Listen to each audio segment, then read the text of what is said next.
Hello. Do you have brain damage? Because I have brain damage. And if you have brain damage, then I have a message for you, which is that, hey, I've got brain damage too. Nice to see you. I bet you're wondering, where are all the other people who have just messed up brains? Just like physically wackadoo, just contused, bumped up, screwed around with, blended, jellified. Like, where are all the other people who have somewhat soft brains in some places? Where are all the other people who, like, just kind of experience scrambled egg syndrome? Oh, we're out there. We're all pretending to be normal. Sorry that we're pretending to be normal. Most of us don't know what else to do. But also, there's nowhere to really go to be ourselves. So it's not like we've really got any other options. Pretending to be normal is one of the hardest things about having brain damage because often it means that I get to pretend to do something that I actually can't. I don't have the ability to do certain math, the ability to process audio and video in certain ways, and the ability to navigate roads while I drive. I actually cannot find my way around a place while also operating a vehicle.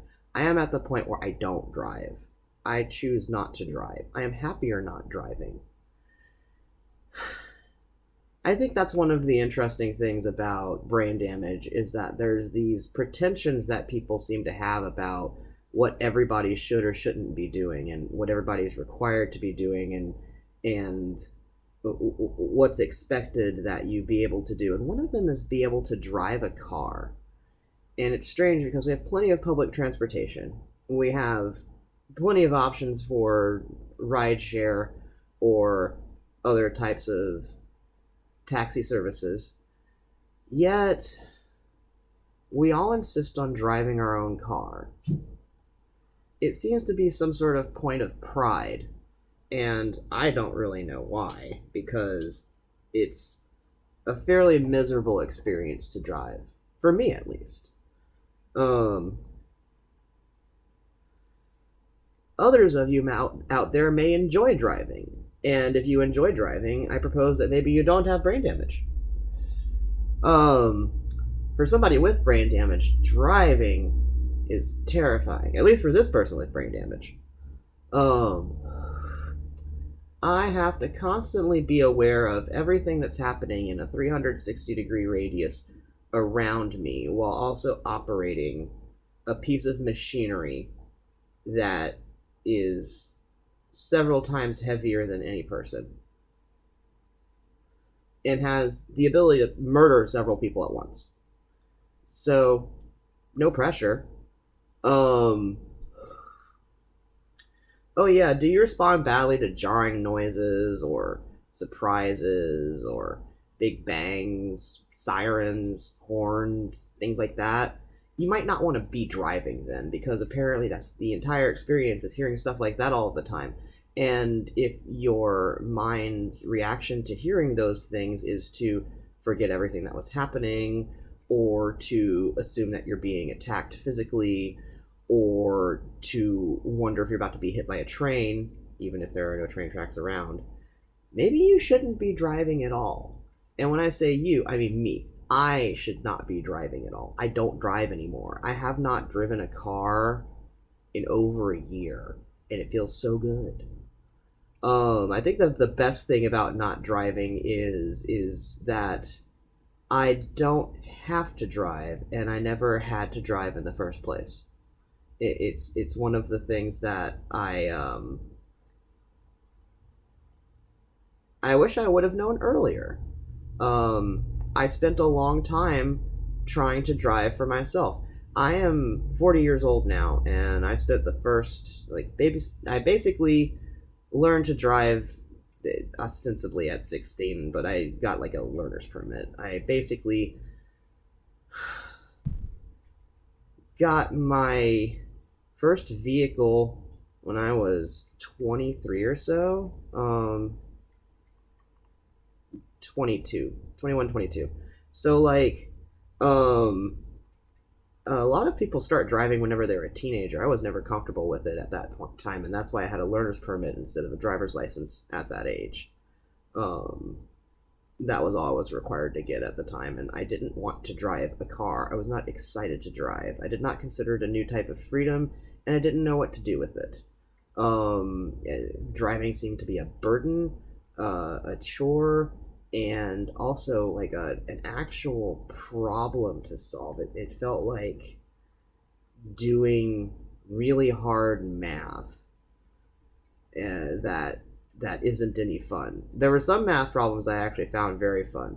I was one of those people who did very well at geometry, and not algebra. And most everybody else that I knew in school, like, were great at algebra, loved algebra. Maybe not loved it, but they preferred it certainly.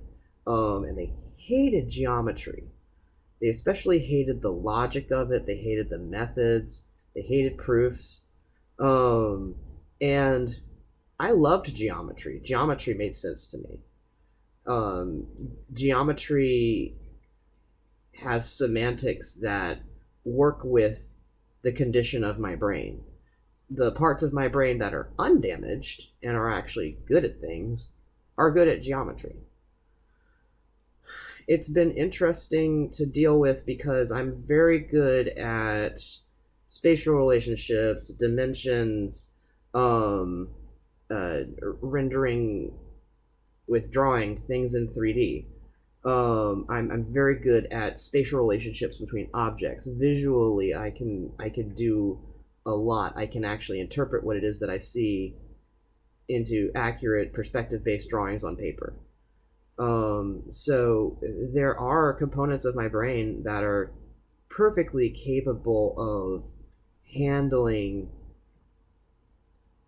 complex geometry and complex mathematics, but they do it in numbers instead of shapes, or rather they do it in shapes instead of numbers. Sorry. That's another thing. I get swapsies in my talk sometimes. Just like two words swap each other or something like that. And so geometry makes more sense to me because it's the math of shapes. I can see how it works. It's not just that it's easier because I can see how it works. It's like shapes themselves have a logic, and those speak to me.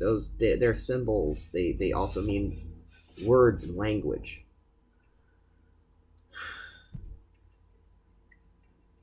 And the hardest part, I think, has been that when there is something that I do finally understand, that I do well with this brain, it's often things that nobody else who has a normal brain actually understands, or it's something that they find annoying or difficult, and therefore they don't want to care about it.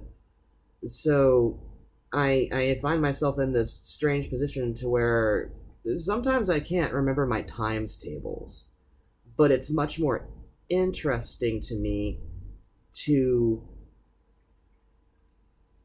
contemplate the mathematics behind how quantum physics works than to get better at my times tables. I mean, I think that anyone would make that choice if they actually wanted to do something interesting with their brain. So if you've got brain damage, you know what? Good for you. Good for you for keeping going. Good for you for keeping thinking, and good for you for making it work. Because, as you know, that you can only ever just make it work. There's no place for us where everybody has a brain like us because we have unique brains. The thing that is special about us is that no one else has a brain like us, which means that there's no manual for us. And sometimes things that seem like they should be simple for any human to do, that they should be easy and pretty much a given for people to do, we don't get to have those. They're not options for us, and most people aren't even used to the idea that those like are optional. Most people think that you always get to drive. You always know how to drive. You always can figure out something if you just keep on trying harder. There's this sentiment, especially in America, of pull yourself up by your own bootstraps, which was originally a way of describing something that was impossible. We're asked to do the impossible to lift ourselves up, and um, everyone's being asked to do that from the get go. But for those of you out there who have an abnormal brain, um, whose brain isn't functioning as intended, whose brain has actually received physical damage. Like, I've got scar tissue in my brain. My neurologist told me so. And when he says I've got scar tissue, that means that there's like brain cells in there that can't think regular. They do something else. I'm not really sure what. I don't know what my brain is doing inside my brain. And that's actually the case for everyone who exists in the world, but me in particular, I've got kind of a Frankenstein's monster brain. And so I have to deal with the existential dread and terror of that, while also being asked to do normal things like operate a car that I shouldn't be. You should not. Can you imagine Frankenstein's monster driving a car? You don't want to. So if someone out there is trying to get you to drive a car when you shouldn't be driving a car, I feel you. I'm sorry you're being pressured that way. Feel free to tell them you can't drive a car and you won't. Feel free to tell them, you know what? I have a special brain, and my special brain can't do your special commands. Feel free to tell them, you know what? No. No is a word that you get to have back now. You get to say things like, I can't, and that's impossible, and you can't make me. And that might sound stubborn or childlike or even arrogant, but it doesn't matter because your brain can't do the thing anyway. If those people can't understand that, they're being stubborn and arrogant and ignorant. So we'd all like to be the stable, calm ones that always look right and always make all the right decisions. We'd all like to appear normal all the time and fit in and not cause any clashes or problems with society. And unfortunately, that's impossible because our brains are busted and we can't fix them. So I would say my biggest piece of advice for other people who have funny brains is love your brain. Love the way it is. Stand up for it. Don't let other people hide it. Don't let other people cover it up. Don't let them dress it up, and don't let them define you. Own your own brain. Deny others the ability to take it from you. It doesn't matter if it's broken or fixed or dysfunctional or a little soft on one side. It's yours.